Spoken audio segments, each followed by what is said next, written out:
Hello friends, welcome to our casual PM channel. இன்றைக்கி நம்ம சேனலில் பார்த்தீங்கன்னா விஏஓ அசிஸ்டண்ட்டுக்கு ஒரு மாவட்டத்துக்குமே ஒரு விதமான அப்ளிகேஷன் ஃபார்ம் வந்து ப்ரொவைட் பண்ணுறாங்க. இந்த வீடியோவில் நான் உங்களுக்கு ஒரு ஃபார்மேட் வந்து சொல்லித்தர போகிறேன், எப்படி ஃபில்அப் பண்ணுறது அப்படின்ட்டு. அது மட்டும் இல்லாமல் நிறைய ஃபார்மேட்ஸ் வந்து ரிலீஸ் பண்ணிட்டு இருக்காங்க. அது ஒன்றா வந்து அப்டேட் பண்ணிகிட்டே வந்து வரோம். ஒரு டிஸ்ட்ரிக்ட்டுமே எப்படி ஃபில்அப் பண்ணுறது அப்படின்ட்டு. இன்னொரு ஃபார்மேட் பெரும்பாலும் யூஸ் பண்ண ஃபார்மேட்ஸ் வந்து நான் டிஸ்கிரிப்ஷனில் வந்து கொடுக்குறேன். ஒரு சில டிஸ்ட்ரிக்ட்டு அந்த ஃபார்மேட் வந்து கொடுத்துருக்காங்க. அதனோட வீடியோ லிங்க்கும் டிஸ்கிரிப்ஷனில் கொடுத்துருக்கேன். மறக்காமல் அதையுமே வந்து செக் பண்ணி பாருங்கள். சரி, ஓகே, இது எப்படி ஃபில்அப் பண்ணுறது அப்படின்றத வந்து பார்க்கலாம்.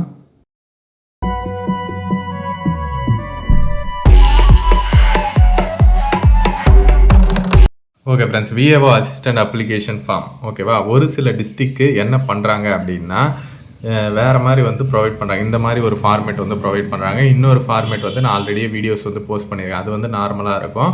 அதுவும் வந்து போஸ்ட் பண்ணியிருக்கேன். டிஸ்கிரிப்ஷனில் லிங்க் கொடுத்துருக்கேன். மறக்காமல் வேணால் செக் பண்ணி பாருங்கள். சரிங்களா. இப்போ இந்த மாதிரியான ஃபார்மேட்ஸ் வந்து எப்படி ஃபில்அப் பண்ணுறது அப்படின்றது தான் நான் உங்களுக்கு வந்து சொல்ல போகிறேன்.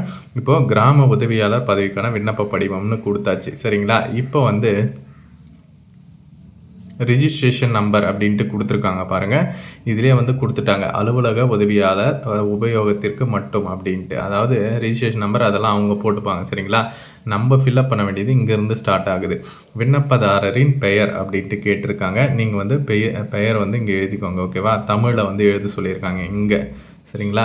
இங்கே வந்து தமிழில் எழுதிக்கோங்க. அதுக்கப்புறம் இங்கே வந்து இங்கிலீஷில். சரிங்களா. இங்கிலீஷு அண்ட் தமிழ் ரெண்டுமே வந்து கேட்டிருக்காங்க. ஃபஸ்ட்டு தமிழ், அப்புறம் இங்கிலீஷில். இங்கே வந்து கடவுச்சீட்டு அளவு புகைப்படம், அதாவது பாஸ்போர்ட் சைஸ் ஃபோட்டோ வந்து இங்கே வந்து ஒட்டிக்கோங்க. சரிங்களா. அதெல்லாம் உங்களுக்கு தெரியும். அதுக்கடுத்து பாலினம் வந்து கேட்டிருக்காங்க பாருங்கள், ஆணா பெண்ணா அப்படின்ட்டு. இங்கேயே வந்து சொல்லிட்டு இருக்காங்க, பொருத்தமான இடத்தில் டேஷ் டிக் குறியிடுவோம் அப்படின்ட்டு. அதுதான் இந்த மாதிரி இடத்துல நம்ம டிக் பண்ணணும். சரிங்களா.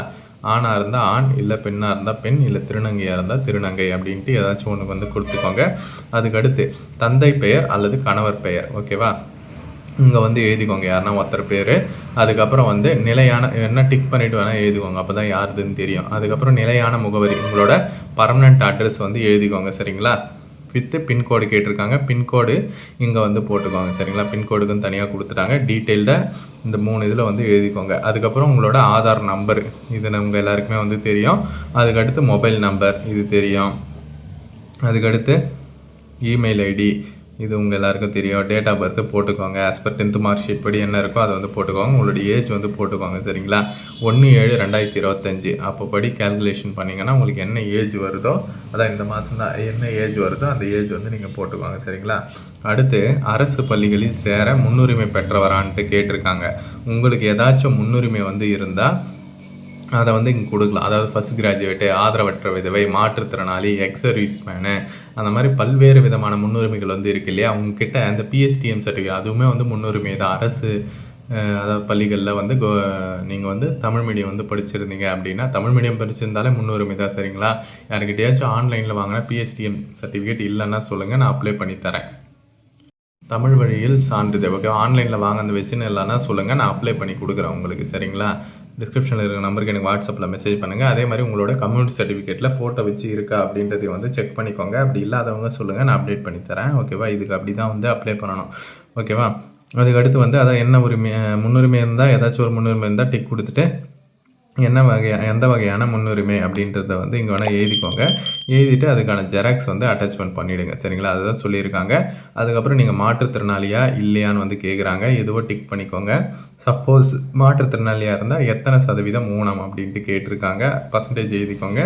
அப்புறம் இதில் என்ன மாற்றுத்திறனாளி வகை அப்படின்றத கேட்டிருக்காங்க. அதையுமே வந்து டிக் பண்ணிக்கோங்க. அதுக்கடுத்து பார்த்தீங்கன்னா விண்ணப்பதாரர் ஆதரவற்ற விதவையான்னு கேட்டிருக்காங்க. ஆம்னா ஆமுன்னு கொடுங்க, இல்லைன்னா இல்லைன்னு கொடுங்க. ஆமுன்னு கொடுத்தீங்கன்னா அதற்கான ஜெராக்ஸ் வந்து அட்டாச்மெண்ட் பண்ணணும். சரிங்களா. அடுத்து எக்ஸ் சர்வீஸ் மேனான்னு கேட்டிருக்காங்க. ஓகேவா. அதையுமே வந்து கொடுத்துக்கோங்க.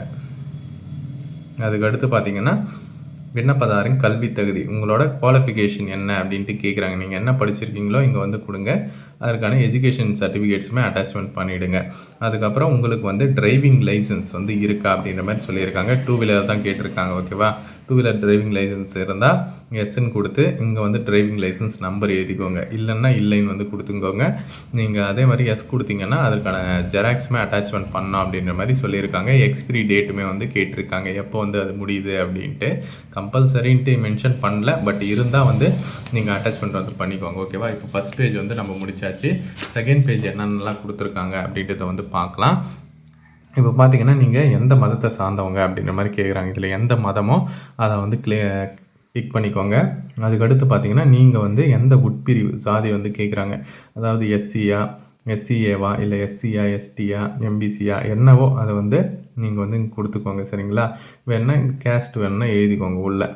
ஓகேவா? கொடுத்துட்டு அதுக்கடுத்து பார்த்தீங்கன்னா என்ன சொல்லியிருக்காங்க அப்படின்னா, உங்கள் மேலே ஏதாச்சும் கேஸ் இருக்குதா அப்படின்ட்டு. இல்லைன்னா இல்லைன்னு எடுத்துக்கோங்க.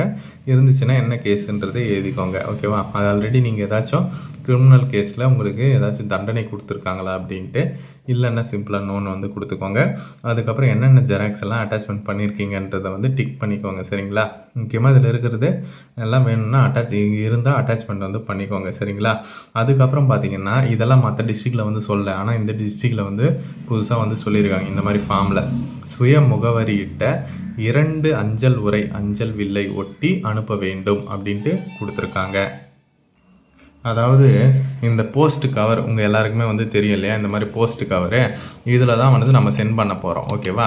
இதுலேயே வந்து இதே மாதிரி போஸ்ட் கவரில் உங்களோட அட்ரஸ் எழுதி இங்கே வந்து எழுதுங்க. ஓகேவா? இங்கே வந்து எழுதி நீங்கள் வந்து சென்ட் பண்ணணும் அப்படின்ற மாதிரி சொல்லியிருக்காங்க. சரிங்களா? 2 அஞ்சல் உரை அப்படின்ட்டு சொல்லியிருக்காங்க. அதே மாதிரி ஸ்டாம்புமே வந்து சொல்லியிருக்காங்க. பட் ஸ்டாம்ப் எவ்வளோன்றது அவங்க வந்து சொல்லலை. சரிங்களா? அதை வந்து போஸ்ட் ஆஃபீஸில் வேணால் கேட்டுக்கோங்க. ஓகேவா? இது எல்லாமே அப்புறம் எல்லா டீட்டெயில்ஸும் கரெக்டு அப்படின்ட்டு இங்கே வந்து உங்களோட சிக்னேச்சர் வந்து போடுற மாதிரி இருக்கும். சரியா? அதுக்கப்புறம் இன்னொரு விஷயம் என்ன சொல்லியிருக்காங்க அப்படின்ட்டு பாருங்கள். சுய சான்றொப்பமிட்ட நகல்கள் ஓகேவா கட்டாயம் இணைக்க வேண்டும் அப்படின்ட்டு. அதாவது நீங்கள் இப்போ ஒரு community certificate, Aadhaar card, ration கார்டெல்லாம் இணைக்கிறீங்க. இதுதான் வந்துன்னா அதில் வந்து உங்களோட சிக்னேச்சர் வந்து போடுங்க. சரிங்களா? எல்லா ஜெராக்ஸ்லையுமே உங்களோட சிக்னேச்சர் வந்து போடுங்க. அதே மாதிரி ஒரிஜினல் வந்து அனுப்பக்கூடாது அப்படின்றத வந்து சொல்லியிருக்காங்க. நீங்கள் வந்து டாக்குமெண்ட் வெரிஃபிகேஷன் அப்போ மட்டும்தான் வந்து ஒரிஜினல் வந்து சப்மிட் பண்ணணும் அப்படின்ற மாதிரி சொல்லியிருக்காங்க. சரிங்களா? சிம்பிள் தான், ஈஸியாகவே வந்து ஃபில்அப் பண்ணி சென்ட் பண்ணலாம். அதே மாதிரி இந்த போஸ்ட் கவரில் எந்த அட்ரஸுக்கு சென்ட் பண்ணோம் அப்படின்ட்டு எல்லாருக்குமே ஒரு குழப்பம் வந்து இருக்கும். இதில் வந்து ஃப்ரம் இல்லைன்னா அனுப்புனர் எழுதிக்கோங்க. ஓகேவா? அனுப்புனரில் உங்களோட அட்ரஸ் ஓகேவா? ஃபஸ்ட்டு பேர், உங்களோட பேர், அப்புறம் சன் ஆஃப்னு போட்டு உங்களோட அப்பா பேர், அதுக்கப்புறம் வீட்டோட நம்பரு, அதுக்கப்புறம் உங்களோட address, clear address with pincode. முடிஞ்சால் வந்து ஃபோன் நம்பர் வேணால் எழுதிக்கோங்க. சரிங்களா? அந்த மாதிரி ஃபோன் நம்பர் வந்து எழுதிக்கோங்க. இந்த மாதிரி டீட்டெயில்டாக ஃபில்லப் பண்ணிவிட்டு அதுக்கப்புறம் டூன் போட்டு எல்லாமே வந்து பெரும்பாலும் பார்த்திங்கன்னா தாலுகா ஆஃபீஸ் தான் வந்து சென்ட் பண்ணுற மாதிரி இருக்கும். அந்தந்த தாலுகா ஆஃபீஸ் அப்படின்ட்டு. இதில் வந்து பார்த்திங்கன்னா உயர்திரு வட்டாட்சியர் அவர்கள் ஓகேவா? உங்கள் அப்ளிகேஷன் ஃபார்ம்லேயே வந்து இருந்தால், நோட்டிஃபிகேஷன்லேயே இருந்தால் அட்ரஸ் வந்து சென்ட் பண்ணுங்கள். இல்லைன்னா வந்து இந்த மாதிரி சிம்பிளாக உயர்திரு வட்டாட்சியர் அவர்கள், வட்டாட்சியர் அலுவலகம், நீங்கள் என்ன தாலுக்காவில் வரீங்களோ அந்த தாலுக்கா, அப்புறம் மாவட்டம் பேர். ஓகேவா? இவ்வளோ ஃபில் பண்ணாலே போதுமானது. சரிங்களா? இவ்வளோ தான் இது. நீங்கள் போஸ்ட்டில் சென்ட் பண்ணுறதா இருந்தால் போஸ்ட் கவரில் இந்த மாதிரி எழுதிடுறோமா, அப்புறம் போஸ்ட் ஆஃபீஸில் நீங்கள் வந்து அந்த ஸ்டாம்ப்ஸை நீங்கள் வந்து வாங்கி பேஸ்ட் பண்ணி அனுப்பிச்சிக்கலாம். அவங்களே வந்து என்னன்ட்டு சொல்லிவிடுவாங்க. நீங்கள் எதில் வேணாலும் சென்ட் பண்ணலாம், ரிஜிஸ்டர் போஸ்ட்டோ இல்லை வந்து எதுலனாலும் சென்ட் பண்ணலாம். அது வந்து பிரச்சனை கிடையாது. சரிங்களா? பாருங்கள். உங்களுக்கு ஏதாச்சும் டவுட் இருந்தால் கமெண்ட் செக்ஷனில் வந்து சொல்லுங்கள். சப்போஸ் உங்களுக்கு இந்த மாதிரி அப்ளிகேஷன் ஃபார்ம் இல்லை, எனக்கு வேறு மாதிரி வந்திருக்குன்னா அதுக்குமே வீடியோ போட்டிருக்கேன், டிஸ்கிரிப்ஷனில் லிங்க் கொடுத்துருக்கேன். அதுக்கப்புறம் நிறைய வீடியோஸ் வந்து நான் அப்டேட் பண்ணிகிட்டே வந்து வரேன். இது எல்லாமே நீங்கள் தெரிஞ்சுக்கணும்னா நம்ம சேனலை வந்து சப்ஸ்கிரைப் பண்ணிக்கோங்க. அண்ட் டிஸ்கிரிப்ஷனில் WhatsApp and Telegram group link இருக்குது, மறக்காமல் அதுலேயுமே வந்து ஜாயின் பண்ணிக்கோங்க. ஓகேவா? அந்த கம்யூனிட்டி சர்டிஃபிகேட்டு, நேட்டிவிட்டி யாருக்காச்சும் அப்ளை பண்ணாலும் சொல்லுங்கள், நான் கண்டிப்பாக அப்ளை பண்ணி தரேன். டிஸ்கிரிப்ஷனில் வாட்ஸ்அப் நம்பர் இருக்குது, தாராளமாக நீங்கள் எனக்கு மெசேஜ் பண்ணலாம்.